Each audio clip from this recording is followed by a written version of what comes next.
Alright guys, how you doing? So, about 2 weeks ago, 3 weeks ago, I posted a video of this guitar and the thread and stuff, and it got lots of questions. So, I thought I'd spend some time today answering those questions. I got it out of the shop yesterday. I got new pickups installed, I got a full setup, all that stuff, and yeah, it's amazing now. But I thought it'd be a good time to go over a few of those questions with you. So, but first, I want to go over these pickups because these are awesome. These are by a brand called Iron Gear, and you know, when I was looking for pickups to put in this guy, I didn't want something incredibly expensive because the guitar itself isn't super expensive, and buying things that are expensive is stupid. So I looked for something that was affordable and awesome, and I found them. These are Iron Gear pickups from Britain. They're made in Britain, and they're all boutique level, blah blah blah blah. I got the hot slag and the rolling mill. I think they're $30 each, plus $30 shipping, so it was like $90 to my door. But if you live in the UK or somewhere else in Europe, it might be cheaper for you because the shipping will be less. Math. So yeah, unfortunately, they had to route the pickup cavities to get them to fit in. They were a little too narrow, so they had to widen them up a little bit. It cost me a little more to install them. What are you going to do? So the install and the new pickups and the tune-up in general cost me somewhere around $300, plus the guitar, which is $270, so that's a total of $570 American dollars. Math.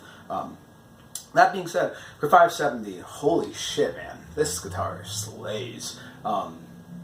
These pickups sound absolutely killer. It feels amazing. The fretwork, I took it to a trained musician in Seattle, who lives in Seattle, and they smashed it. I mean, he killed those frets. I mean, they feel incredible now. It needed some work on the frets when I first got it because I think it was shipped from so far. You know, you buy a guitar from China, you got to remember it's coming on a boat, and it's going to be in that boat, in this case, for about a month. So it just sits there in like a moist environment and accumulates humidity, and the frets get all warped. You know, it's wood, it's metal, it's glue, it's going to happen. But he fixed it up pretty quick and for a pretty good price. So what do you do?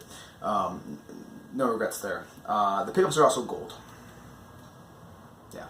What are you going to do? Looks awesome. Big fan of that. But I want to answer a few questions you guys have. So the most commonly asked question was, does it stay in tune? And the answer is yes, absolutely it stays in tune. Especially post-setup. Before it was set up, I was having some trouble with the tuning. I was having trouble with everything, really. But once it got set up, it's been just a joy to play. It stays in tune very well, actually, now. So a few commenters mentioned that theirs did not stay in tune, and I think it needs a setup. Guys, you gotta set up your guitars. Like, if you're getting a guitar from another continent, you gotta set it up. What are you doing? Like, it's like brushing your teeth. You have to do it. Like, you have to go set it up. Like, it's not gonna play the way it's meant to play until it gets set up. Period. So go set it up, and then we can talk about how to do your guitars. I guess there's a bus outside. Another question I was asked is, does it take single ball or double ball strings? The answer is single ball. The ball end goes here, and then the front end goes here. So you take the ball there, you wind it in, you put it into the bridge, you wind up the bridge, and there you go. Yeah, easy money. I was also asked if it is a pain in the ass to tune, and the answer is totally it is. Complete pain in the ass to tune, for sure. It just is. You are used to tuning a guitar like this, you know, and you can't do that anymore. Instead, you have to use these little pegs here with this contraption here, and then you kind of use your left hand, and then you wind it, and that's how you tune it. And it is a pain in the ass. So there you go. Fortunately, it does hold tune pretty well, so you won't be doing that very often. But yeah, it is a pain in the ass for sure. What else was I asked? How much it weighs? A bunch of guys. How much does it weigh? It weighs like a regular guitar. You know, I don't know how much exactly it weighs. I could Google it, I guess, but so could you. But it weighs about the same as my Silhouette up there weighs. You know, it weighs less than like a Gibson Les Paul, but it weighs more than like a Parker Fly. So if you're looking for a guitar that's super ergonomic and lightweight, this is lightweight, but it isn't like super lightweight. I wouldn't even say it's particularly lightweight, but it is kind of lightweight. I don't know. I guess it's kind of a contradiction. What do you do? And yeah, also people were asking about the original pickups a lot. They were called Arctic. They're from South Korea. They are technically aftermarket. They are pickups that you typically would buy to replace your shitty pickups in hopes of getting a better tone. And they were perfectly fine. They were missing some dynamic response and some versatility. They kind of were just meant for metal, it seemed like. Although I heard they played blues pretty well. Which makes sense. They're just kind of bar pickups. But regardless, they were fine. But I wanted something a little better. So I got these instead, and these are a lot better in my opinion. But yeah, anyway, I thought I'd give some tone examples of these pickups because they're awesome, and you need to hear them. I don't know. I'm going to be playing through my Axfex standard rhythm patch. So I hope you enjoy it. This is all going to be the bridge pickup, the Haslak.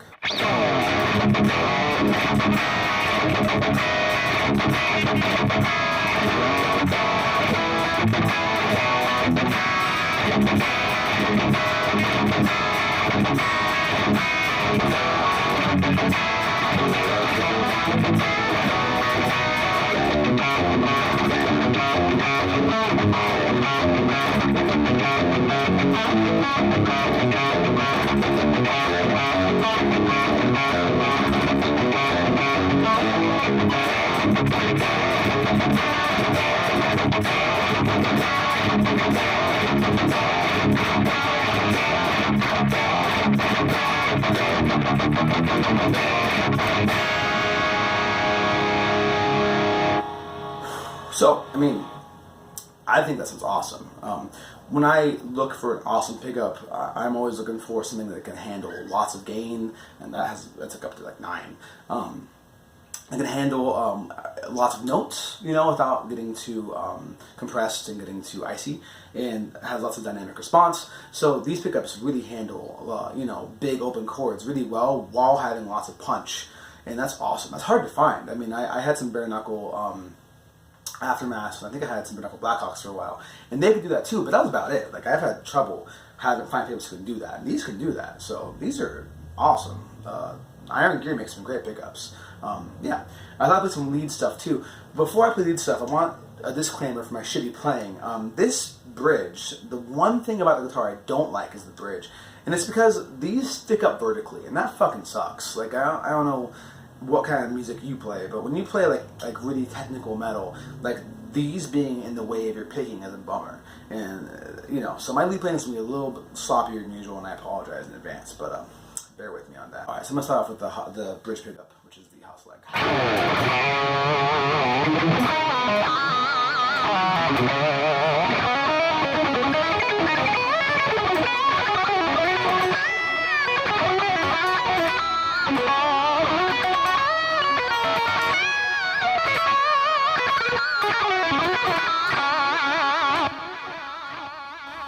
I think this is awesome. I'm a big fan of that. It has a nice pick attack. It's not too icy. It's really clear. Yeah, it's a great bridge pickup for leads. It's perfect for me. I'm also gonna play the neck pickup. That's what it is. The rolling mill, I think it's called.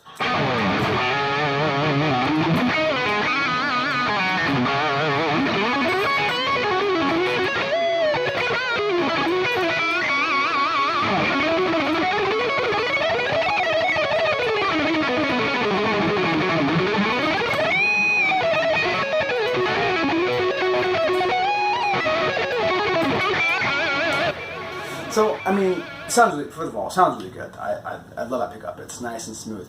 But you hear like the little bit, the errant notes that ring out, and the little bit of slop in the picking and the very high notes. It's because the bridge, man. It's bothering me. I'm used to muting with my palm, and so as my wrist goes down and I'm picking like this, it gets interfered with, like by the peg. So like, and then the bridge comes and hits my wrist, and I have to alter my technique a little bit. I can hear it a lot when I pick, but when I sweep pick is when I really hear that. Because when I sweep pick, I use my elbow, and I usually do this with my elbow. But this doesn't let me do that. This interferes, so I have to like halfway elbow, then I do my thumb, and then come back up and halfway elbow again. It's really weird. I'm gonna show you guys what I'm talking about. It's probably a little sloppy, so I apologize. But that's kind of the point.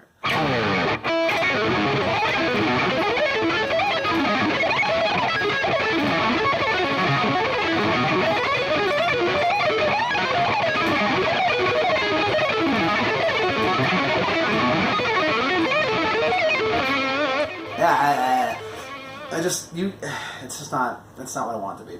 I don't know. But I'll get used to it. I think the bridge is the biggest downer in this guitar, just the fact that they stick up. If that exact company would make one horizontally laid flat, I would buy one so fast that their heads would spin. But yeah, conclusively, I still think this is an amazing instrument. I mean, I'm gushing over it. Besides that bridge thing, it's pretty much perfect for me. Yeah, the frets are nice, and even now it's been set up, it's absolutely stunning. I love that you can see the flame maple on the fretboard. It's so cool. But yeah, it looks like a boutique instrument, and you know, really, it's important, I think, when you're a guitar player to think about the reality that is romanticism, because you can spend a lot of money on frivolous stuff when you play guitar, and more power to you if you can afford it, right? But why not take that money on your Mayonnaise Duvel 7-string that costs $4,000 plus import rates, and buy something that costs $1,000, and then spend that $3,000 on something that actually matters. And it's not disrespectful, or I'm not trying to be rude, but this, objectively speaking, like, a guitar is a guitar. Like, there's no reason to spend that money unless you just have it laying around. But even then, you can do something that's more worthwhile than buy. I don't know. It's a whole thing. I'm not going to rant. I'm sorry. But yeah, if you like this guitar, the way it looks, I would recommend buying one immediately. They're sick. They're really cool. Yeah. So if you like my channel, and you like my playing, and you like these videos, please subscribe. I'd really appreciate it. I'm a nice guy. I'm a father. I am a husband. I describe myself very accurately. I drink coffee. So these are all perks that people look for in a YouTube channel, and I have them all here. So my band's going to be releasing an EP pretty soon. It's going to be like a mixture of Symphony X and Nevermore. And I'm stoked about that. So if you like that kind of music, you should subscribe. I'm releasing a series of instructional DVDs. Not DVDs, that'd be cool. I'm releasing a series of instructional videos on alternate picking, where I really analyze how to play fast in a way I haven't seen done before on YouTube yet. So if you like lessons and you want to learn how to pick fast, I'm your guy. You should subscribe. Yeah, so cool. Thanks for watching. Have a nice day. And I love you.